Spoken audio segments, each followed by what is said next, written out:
যেমন সাধারণত 6টি কারণে আপনার বিড়াল পালন করা উচিত। 1 নাম্বার, বিড়াল যদি বাড়ির মধ্যে থাকে, আল্লাহ রসুল সাল্লাল্লাহু আলাইহি ওয়াসাল্লাম যেহেতু তিনি পছন্দ করেছেন, সুতরাং রসুল সাল্লাল্লাহু আলাইহি ওয়াসাল্লামের পছন্দের প্রাণী আপনার বাড়িতে আছে, মানে আল্লাহর রসুল যে প্রাণীটাকে পছন্দ করেছেন সেই প্রাণীটা আপনার বাড়িতে ফেরেশতা নিয়ে আসবেন।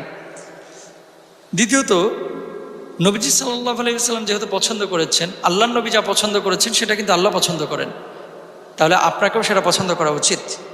3 নাম্বার, আল্লাহ রসুল সাল্লাল্লাহু আলাইহি ওয়াসাল্লাম ভালোবেসেছেন, তার মানে বিড়ালকে ভালোবাসা এটা সুন্নাহ। যদি আপনি বিড়াল ঘরের মধ্যে রাখেন, একটা সুন্নাহ পালন হবে। আবার আল্লাহ রসুল সাল্লাল্লাহু আলাইহি ওয়াসাল্লামের ভাষ্য অনুসারে ইসলামিক স্কলাররা যেটি বলছেন, বিড়ালের লালা অশুদ্ধ না, বরং বিড়ালের লালা বিশুদ্ধ।